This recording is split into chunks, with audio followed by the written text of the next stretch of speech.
Hi, I'm Dave Marsland of Cardiff Theosophical Society. This quick blast of Theosophy is about seers and mediums. It's taken from The Purpose of Theosophy by Patience Edensor Sinnett, the wife of Alfred Percy Sinnett. If you wish to track down a copy of this book, it was published in 1885, and in true Victorian tradition the author is listed as Mrs. A.P. Sinnett. There is a broad difference between a seer and a medium, although the two are connected by certain fundamental resemblances.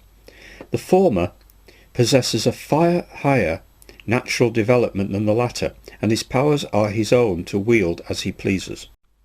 The medium, as his name implies, is but a passive agent of communication between influences from the subjective or spiritual side of nature and ourselves. The bond of similarity which connects the two consists mainly in the fact that they can both be approached by and have communication with the inhabitants of the unseen world around us. Mediums can, under certain conditions, get the physical phenomena with which almost everyone is now familiar, but cannot dictate what those conditions are to be, nor ever be quite sure that the results expected and hoped for will be forthcoming.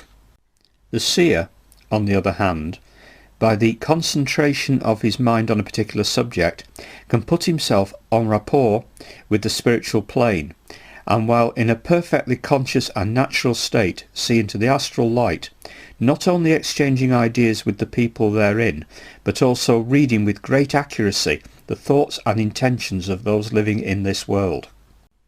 These thoughts are photographed more or less vividly in the astral light according to the strength of the will that has projected them. In this way, a murder has been distinctly seen by a clairvoyant in all its details weeks before it was committed, and the murderer identified by the seer, who recognised him at once and unmistakably from the picture he had seen in the astral light. Events such as this illustrate very clearly the great and lasting effect thoughts may have for good or evil on our fellow creatures.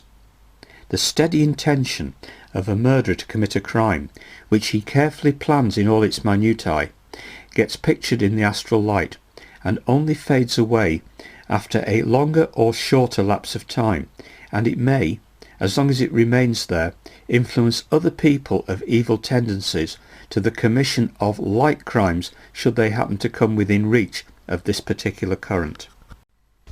They would not see the picture as does the clairvoyant, but the evil magnetism therefrom might enter their minds and develop the bad qualities lying dormant there, which otherwise would perhaps never have been aroused. Patience Sinnett later says, "Occultism teaches and the seer proves that everyone, both old and young, has immediately around him an ethereal envelope varying in colour, shape and general appearance in accordance with his constitution, life, thoughts and general aspirations. Within this atmosphere may be read the events of his past life, as also those which will happen in the future."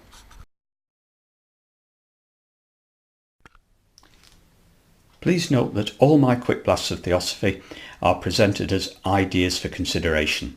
Thank you.